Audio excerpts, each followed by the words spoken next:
अख्ख्या महाराष्ट्रामध्ये तुमचं आक्रमक भाषण हे गाजलेलं आहे या सगळ्या ह्याच्यामध्ये। बीडमध्ये नेमकी ही हिंमत वाढली कशी किंवा बीडमध्ये एवढी ही अराजकता निर्माण नेमकी झाली कशी? याचा सुरुवात संगीत दिघोळेच्या खुनापासून झालेला आहे। खून करायचे, पुन्हा माणसं मिटवायचे, मिटवामिटवी करायची। मी म्हणला ना, फिर्यादी हेच, गुन्हा दाखल करणारे हेच, पुन्हा समोरच्याला बोलून घेऊन तोडपाणी करणारे हेच, हे सगळे खुना तिथं पचले गेले। म्हणून यांचं कार्यक्षेत्र वाढलं, कार्यबाहुल्य वाढलं आणि पालकमंत्रीपद आमच्या जिल्ह्याचं मिळालं, त्याच्यामुळे आणखी वाढ झाली।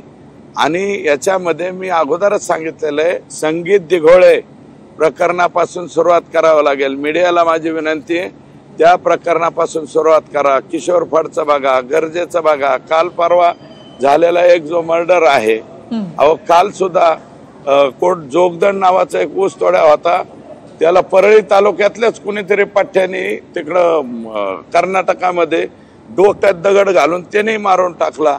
मग अशी इथपर्यंत मानसिकता कशी जाते?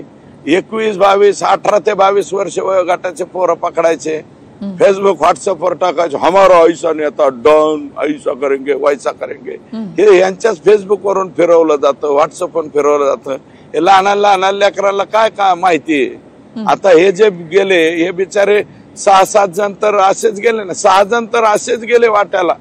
विष्णू चाटे तरी लाभार्थी होता आखाचा, पण हे बाकीचे आता बिगर लाभार्थीचे हे गेले बिचारे आतमध्ये। आता यांच्या संसाराची राखरांगोळी झाली आणि याच्यामुळे हिमती वाढत गेल्या, आणि हिमती वाढल्यामुळे हे सगळे प्रकार झालेले आहेत। त्याच्यामुळे ह्याचा एकदा सफाया करणं गरजेचं आहे।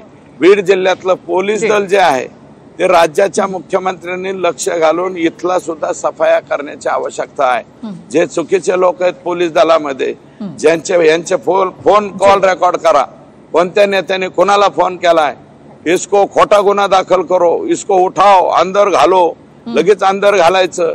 आता पिस्तूल, बापाचं लायसन, पोरगा पिस्तूल बाळगतो, 1200-1300 लायसन आमच्या बीड जिल्ह्यामध्ये, या हाऊस मध्ये बोललेलो आहे मी। आता नवीन एसपींनी त्यांचं कार्य करायला पाहिजे ना, पुढे आल्यावर सुरू केलंय त्यांनी आता।